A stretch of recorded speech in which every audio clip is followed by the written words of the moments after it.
80% of American homes have a clothes dryer, but in Japan, only 9% of people use one. This is how a simple clothesline became a cultural battleground, and how millions of Americans were convinced that drying clothes in the sun was something to be ashamed of.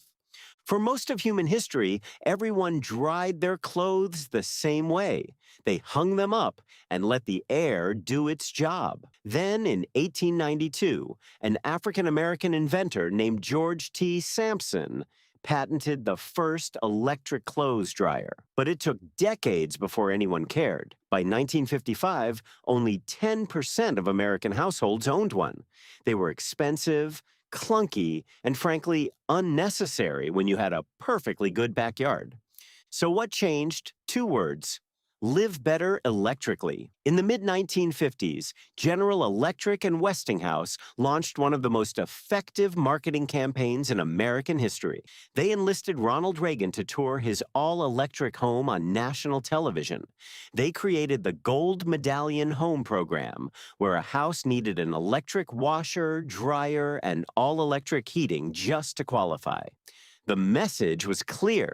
Modern families use machines. Clotheslines are for the past. It worked brilliantly. Dryer ownership exploded through the 1960s and never looked back. And somewhere along the way, hanging laundry outside stopped being normal and became a sign of poverty. Today, that stigma is literally written into law.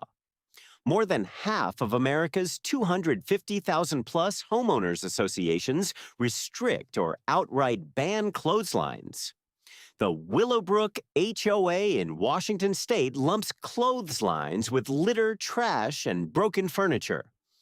In Forest Heights, Portland, clotheslines are allowed only if they're completely hidden from view. Meanwhile, in Tokyo, there's a national laundry index. The website Tenki.jp publishes daily forecasts telling people how optimal the weather is for hang-drying clothes. 70% of Japanese people dry their laundry outside. Many homes come equipped with bathroom ceiling dryers that blow warm, dehumidified air over hanging clothes.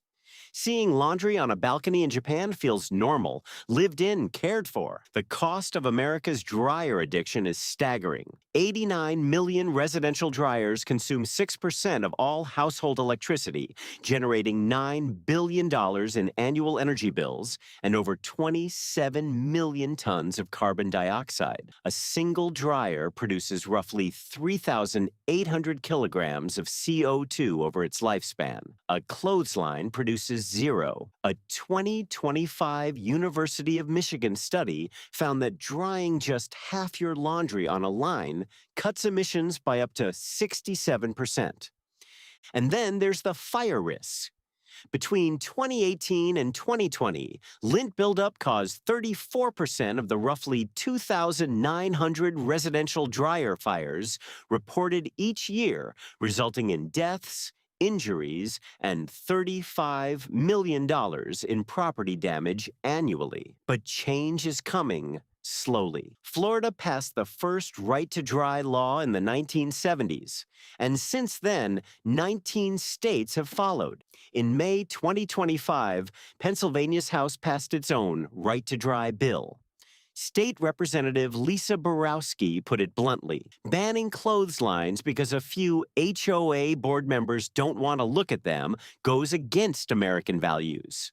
As Sheely Miller from the University of Michigan noted, we tend to focus on technological fixes, but behavioral changes often have larger impacts. Line drying saves the average household over $2,000 over a dryer's lifetime and cuts their carbon footprint by 2,400 pounds a year. The clothes dryer isn't evil, but the idea that it's the only acceptable option, that a clothesline is something to hide, that drying your sheets in the sun makes your neighborhood look poor, that idea was manufactured. It was sold to us by appliance companies in the 1950s, reinforced by HOAs in the decades since, and accepted so completely that most Americans never question it.